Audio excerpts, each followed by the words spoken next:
हमारा घर हमारा विद्यालय। हमारा घर हमारा विद्यालय का अब हम प्रोजेक्ट कार्य 23 करेंगे। प्रोजेक्ट कार्य 23 करने से पहले आप सभी से हमारी एक रिक्वेस्ट है कि आप सभी हमारे चैनल को सब्सक्राइब कर लें और अब हम प्रोजेक्ट कार्य 23 को शुरू करते हैं। प्रोजेक्ट कार्य 23 में सबसे पहले हम प्रश्न को पढ़ते हैं। प्रश्न है स्वगृही दैनिक उपयोगी वस्तु नाम गणना कृत्वा संस्कृत शब्देक लिखित। यानी आपके घर में उपयोग होने वाली वस्तुओं की संख्या को संस्कृत शब्दों में लिखिए। इसमें क्या करना है, जो हमारे घर में उपयोग होने वाली वस्तुएं हैं उनको हमें संस्कृत शब्दों में लिखना है। तो हम सबसे पहले जो वस्तुएं दी गई हैं उनकी हम पहले बॉक्स में वस्तुएं दी गई हैं, फिर संख्या लिखनी है, फिर हमें उनके संस्कृत शब्द में नाम लिखना है। जैसे बताया गया है, जैसे लिखा है व्यंजनम यानी पंखा, व्यंजनम यानी पंखा। इसकी संख्या कितनी है, इसमें लिखनी है 3।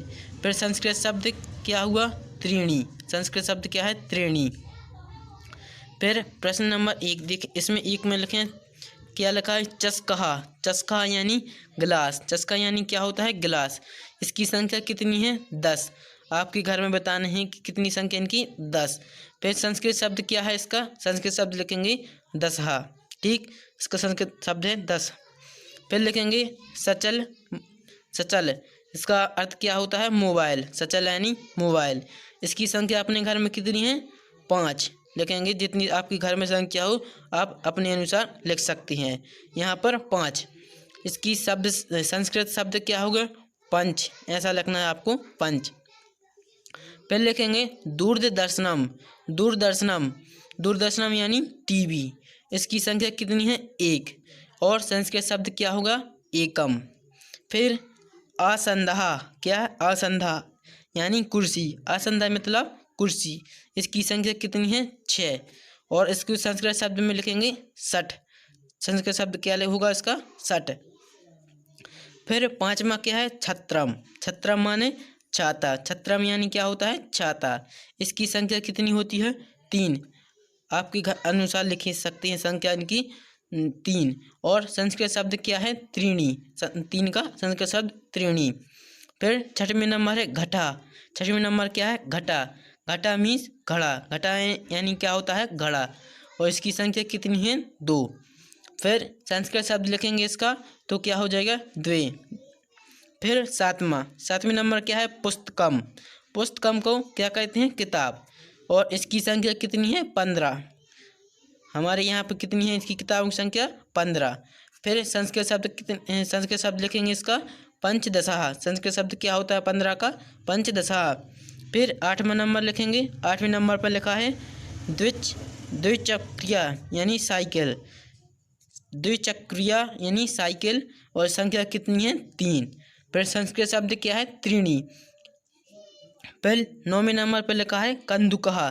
कंदुकहा इसका अर्थ क्या होता है, गेंद। कंदुकहा यानी गेंद। संख्या कितनी है इनकी, 2। फिर लिखेंगे संस्कृत शब्द इसका द्वे। फिर 10वें नंबर पर क्या लिखा है, कक्षा। 10वें नंबर पर लिखा है कक्षा यानी कमरे। कक्षा यानी कमरे। संख्या कितनी है, 7 कमरे। फिर संस्कृत शब्द लिखेंगे इसका सप्ताह।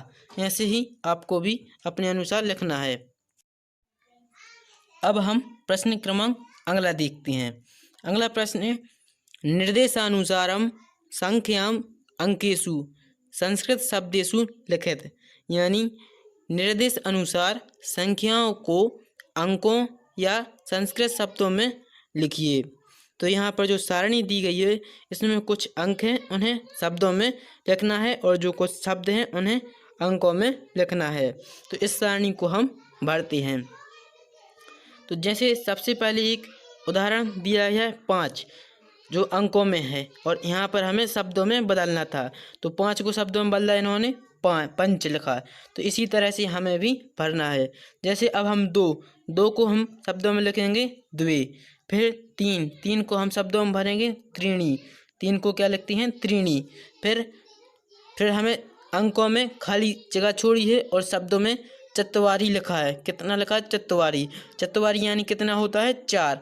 तो हम यहाँ पर 4 भरेंगे। फिर दिया है 7, 7 अंक दिया है, यहाँ पर हमें 7 भरना है। तो यहाँ पर हम शब्दों की जगह पर लिखेंगे, कितना लिखेंगे हम शब्दों की जगह पर? सप्त। फिर अष्ट लिखा है, तो अष्ट की यहाँ पर हमें अंक लिखना है, तो अष्ट का 8 लिखेंगे अंक। फिर लिखा है 1, 1 का शब्दों में लिखेंगे एकम। फिर 6 अंक दिया है, इसका शब्दों में लिखेंगे षष्ठ। फिर 9 दिया है, इसका हमें अंक लिखना है, 9 मीन्स 9। फिर 10 दिया है, इसका शब्द है 10। ऐसी यह सारणी आपको भरनी है। अब हम अगला प्रश्न करते हैं। अगला प्रश्न क्या है उसे पढ़ते हैं। 100 पाठ्य पुस्तकात् त्रयः संस्कृत श्लोकः लिखित, यानी अपनी पाठ्य पुस्तक से कोई 3 संस्कृत श्लोक लिखिए। इस प्रश्न में आपको अपनी जो संस्कृत की पुस्तक है उसमें से कोई भी 3 संस्कृत के श्लोक लिखना है। जैसे हमने लिखी है, बिना वेदम बिना गीतम, बिना वेदम बिना गीतम, बिना रामायणी कथाम, बिना रामायणी कथाम, बिना कविम कालिदासम, बिना कविम कालिदासम, भारतम भारतम नाही, भारतम भारतम नाही। फिर हम अगला श्लोक लिखेंगे। अगला श्लोक क्या है? उद्यमम साहसे धैर्यम वृद्धि, उद्यमम साहसे धैर्यम बुद्धि शक्ति पराक्रमः। फिर लिखेंगे सडीति सडीति यत्र वर्तन्ते तत्र देवा सहायका। फिर हम अगला श्लोक लिखेंगे, नरत्वम दुर्लभम लोके, नरत्वम दुर्लभम लोके, विद्या तत्र सुदुर्लभा, विद्या तत्र सुदुर्लभा, कवित्वम दुर्लभम तत्र, शक्ति तत्र सुदुर्लभा, शक्ति तत्र सुदुर्लभा। ऐसे आपको कोई भी 3 श्लोक लिखने हैं। आप अपनी पाठ्य पुस्तक संस्कृत है जो, उसमें से देखकर 3 श्लोक लिख सकते। अब हम प्रोजेक्ट कार्य 24 को देखेंगे। प्रोजेक्ट कार्य 24 है जो, इसमें सबसे पहले हमें भारत का भौतिक मानचित्र दिया हुआ है। इसे हमें पढ़ना है और उसको समझना है। फिर हमें इसी मानचित्र के आधार पर जो पीछे दिए गए हैं जो प्रश्न हैं उन्हें हमें हल करना है। तो हम इसके पीछे वाले प्रश्नों को देखते हैं। लिखा है, ऊपर दिए गए चित्र को ध्यान से देखिए। चित्र देखकर नीचे दिए गए बिंदुओं से संबंधित जानकारी खोजकर लिखिए। हमें जो पहले मानचित्र दिया था उसको देखकर हमें यह प्रश्नों को भरना है। जैसे प्रश्न नंबर पहला है, गंगा नदी की सहायक नदियों के नाम लिखिए। तो हम मानचित्र में जाकर गंगा नदी को देखेंगे और उनमें जो उसकी जो सहायक नदियां हैं उनके यहाँ पर हम नाम लिखेंगे। ऐसा हमें करना है। तो हम इसका उत्तर लिखेंगे, गंगा नदी की प्रमुख सहायक नदियाँ यमुना, गंडक, कोसी, सोन और सरयू हैं। ऐसे हमें लिखना है। कौन कौन सी नदियाँ हैं सहायक नदियाँ? गंगा की, तो लिखेंगे गंगा नदी की प्रमुख सहायक नदियाँ यमुना, गंडक, कोसी, सोन और सरयू हैं। फिर अगला प्रश्न करते हैं। अगला प्रश्न है, दक्षिण भारत की सबसे बड़ी नदी है।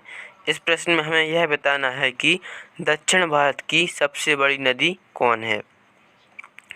तो हम मानचित्र में देखेंगे और वहाँ से देखेंगे दक्षिण भारत की सबसे बड़ी नदी कौन सी है और फिर हम यहाँ पर लिखेंगे।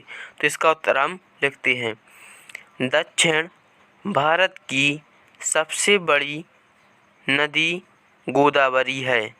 इसका उत्तर क्या है? गोदावरी। इसका उत्तर हम कैसे लिखेंगे? दक्षिण भारत की सबसे बड़ी नदी गोदावरी है। अब हम अगला प्रश्न देखते हैं। प्रश्न नंबर 3, छोटा नागपुर का पठार देश के किस भाग में फैला है? अब हमें यह बताना है कि जो छोटा नागपुर का पठार है यह देश के किस भाग में फैला है।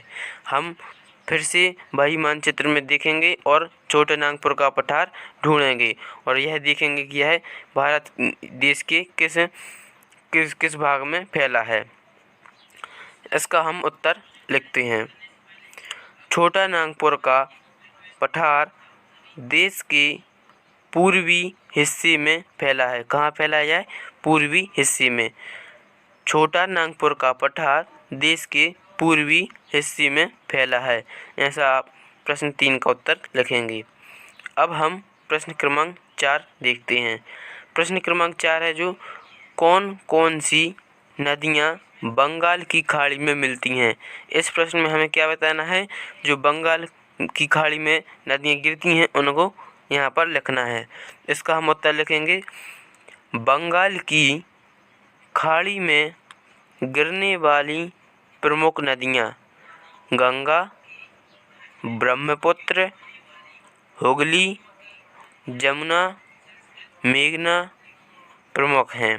कौन कौन सी नदियाँ हैं बंगाल खाड़ी में गिरती हैं? जो गंगा, ब्रह्मपुत्र, हुगली, जमुना, मेघना प्रमुख हैं। अब हम प्रश्न क्रमांक 5 को देखते हैं। प्रश्न क्रमांक 5 है जो उसमें क्या है?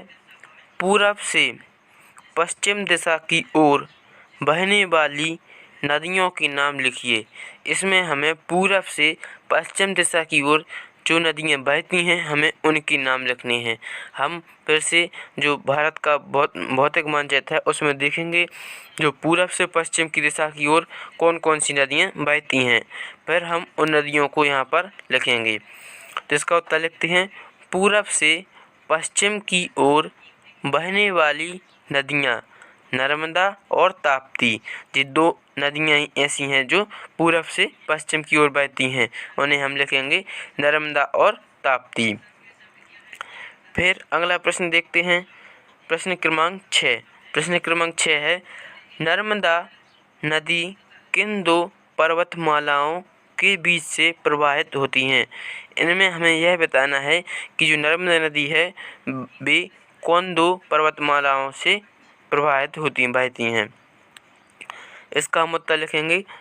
नर्मदा नदी विंध्य पर्वत श्रृंखला और सतपुड़ा पर्वत श्रृंखला के बीच से प्रवाहित होती हैं। कौन कौन 2 पर्वतमालाएं हैं? विंध्य पर्वत श्रृंखला और सतपुड़ा पर्वत श्रृंखला। अब हम प्रश्न क्रमांक 7 करेंगे। प्रश्न क्रमांक 7 है नागा पहाड़ियों देश के किस भाग में फैली हैं। इसमें हमें लिखना है नागा पहाड़ी हैं जो देश के किस भाग में फैली हैं। तो हम इसका उत्तर देखेंगे। लिखते हैं नागा पहाड़ियाँ देश के उत्तर पूर्वी भाग में फैली हैं। कहाँ पर फैली हैं? उत्तर पूर्वी भाग में। यह भारत और बर्मा म्यांमार की सीमा पर हैं।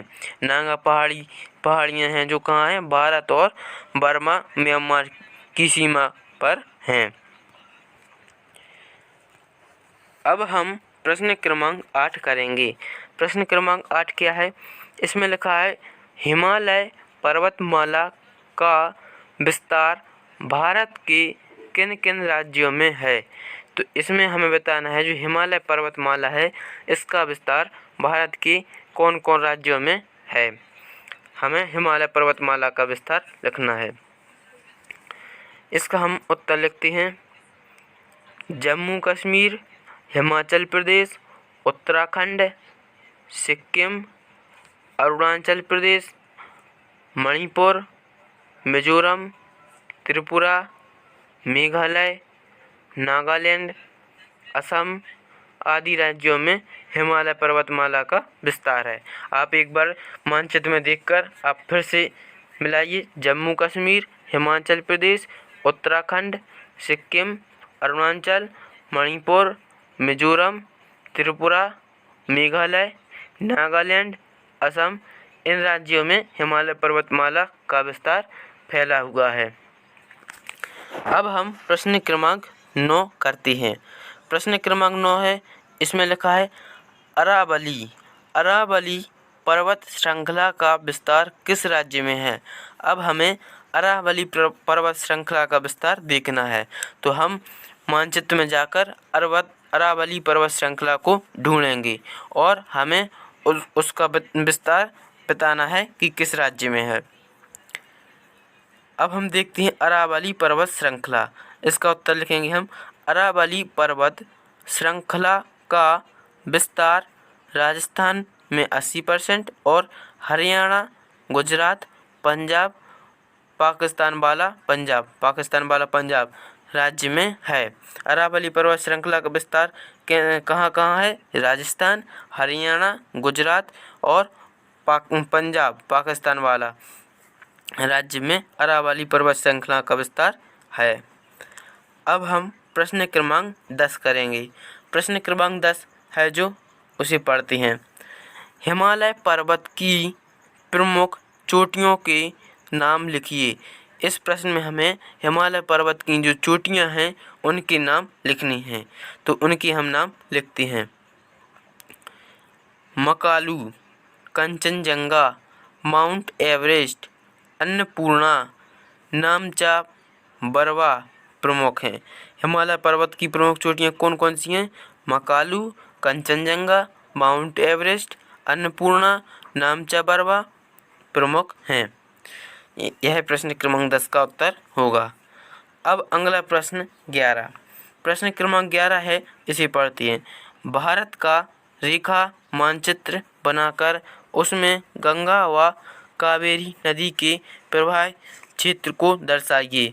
इसमें हमें क्या करना है? भारत का रेखा मानचित्र बनाना है और उसमें गंगा और कावेरी नदी के प्रवाह क्षेत्र को दर्शाना है। आप इस तरह भारत का रेखा मानचित्र बनाकर उसमें गंगा और कावेरी नदी के प्रवाह क्षेत्र को दर्शा सकते हैं। यदि वीडियो अच्छा लगा हो तो चैनल को लाइक करें और सब्सक्राइब करें।